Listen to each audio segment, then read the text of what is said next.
G'day and welcome to Bikes and Bits 1000. Today we're talking about tank grips that go on the side.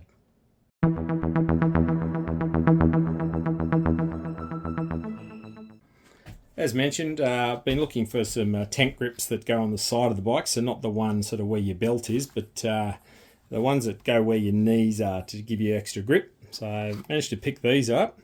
Now, as much as this says 2012 to 2018, this is actually for 2021 and 2, 3, 24 Ninja 1000 SX. It's going to be a pretty quick video today. So, quick unboxing. These are the grips that come out. So on the side, I did choose the black ones because bikes, the tank is black and it was recommended. I did think of clear ones. Reading up on some reviews and stuff, they said no, go the black ones on the black. I may not put, so I will be putting these ones on, but may not do the side ones because where I've got that carbon wrap, but I haven't decided yet. Anyway, let's straight up to the bike. Okay, so we're at the bike now, and this is the sort of thing I'm talking about. So this is the grip that'll go here. We've got to obviously prep the tank ready for that. So I'll show you how that's done. Just before I do that, the kit also comes with this other one. I'm not sure about putting this one on. I may not do it this time. It's covering up the sort of the wrap that I did, and I actually quite like that wrap. So I'm going to leave this one on both sides off and still see if it works though. So the instructions call for using this little wipe, cleaning wipe.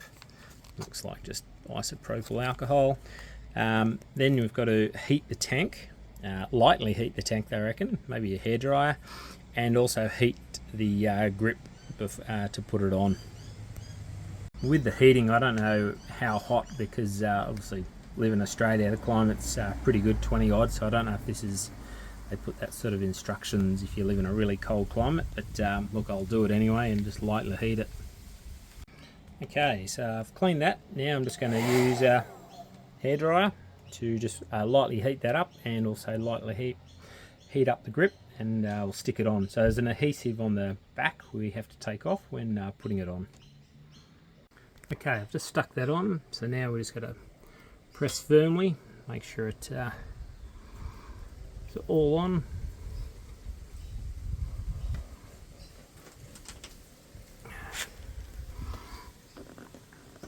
Doesn't look too bad,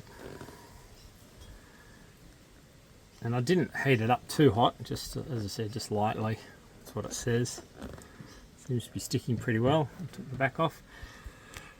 This hole, they've got some other little stickers to go in there, so I'll just have a look, see how they go, but I'll probably put it in just to finish it off. Alright, something I just came across, thankfully I sort of noticed it. This actually, when I put it on, there were some air bubbles stuck under it. So when you're doing it, sort of put it on from one side, and then as it's coming down, you push it down. So I've just had to, thankfully I could pull it up and manage to get rid of those air bubbles out. So it's a bit like, I guess, putting on a vinyl wrap. You got to, smooth it all down, make sure there's no air in there, like that. Make sure your bike's nice and secure. Mine's actually on a home-built centre stand, but I'll show you that maybe later. Alright, so now I'll try and put that, these are the actual stickers that go in there, so I'll see how that looks. Okay, that's it there, done. Doesn't look too bad like that.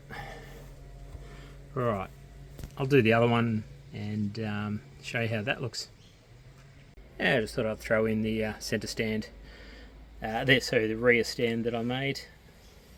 Just the wheel locks in by itself. Just homemade that. Custom welded it up. Keeps the bike upright. Makes it easy for working on. And there's that side done as well. Pretty happy with that. Anyway, thanks for joining me on this quick episode. Sort of content you like, please like and subscribe, and I'll catch you on the next video. Cheers.